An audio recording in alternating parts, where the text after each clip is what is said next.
तो नीट 2025 का ये क्वेश्चन है ऑप्टिक्स टॉपिक का, जिसमें लेंस के कॉम्बिनेशन की बात हो रही है। दो चीज़ें पूछी गई हैं, लेंस की पावर और जो मैग्निफिकेशन, कॉम्बिनेशन की पावर और कॉम्बिनेशन से जो मैग्निफिकेशन ऑब्टेन होगा। तो जहाँ तक पावर का सवाल है उसमें कोई कंट्रोवर्सी नहीं है। 4 लेंस कांटेक्ट में है, सबकी पावर ऐड हो जाएगी, आइडेंटिकल लेंसेज हैं तो 4p पावर आ जाती है, उसमें कोई इशू नहीं है।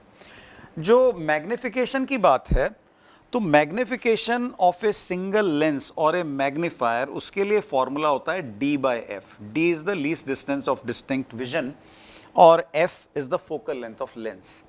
तो ये नॉर्मल एडजस्टमेंट में ये मैग्निफिकेशन दिया जाता है। अब अगर पावर 4 टाइम्स हो गई है, पावर को अगर हम 4p मान रहे हैं, तो इसका मतलब फोकल लेंथ 1/4 हो गई है। फोकल लेंथ 1/4 हो गई है तो इसका मतलब जो मैग्निफिकेशन है m dash, that should be 4m because the focal length f dash is f/4। तो मेरे हिसाब से ये आंसर मुझे एप्रोप्रिएट लगता है। तो आंसर ऑप्शन 1 जो है मुझे सही लग रहा है इसमें।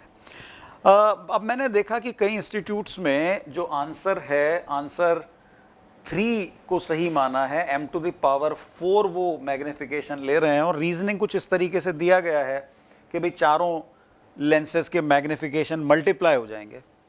तो चारों लेंसेज के मैग्निफिकेशन मल्टीप्लाई हो जाएंगे, लेकिन सभी को हम बराबर क्यों मान रहे हैं? टोटल मैग्निफिकेशन m डैश जो फाइनल कॉम्बिनेशन का आएगा उसको m1, m2, m3, m4 लिख सकते हैं, उसमें दिक्कत नहीं है।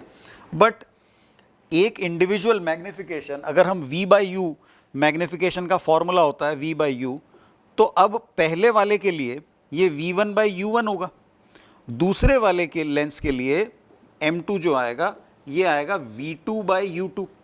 और ये जो दूसरे वाले लेंस का u है वो पहले वाले का v होता है, वो बात ठीक है। तो इसका मतलब ये तो अलग है ना, u1 और u2 सेम नहीं है तो v1 v2 भी सेम नहीं होंगे।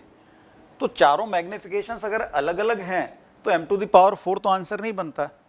जबकि एंगुलर मैग्निफिकेशन वाले फॉर्मूले के हिसाब से करेक्ट ये जो रिजल्ट है 4m आ रहा है, तो मुझे लगता है आंसर इसका 1 होना चाहिए।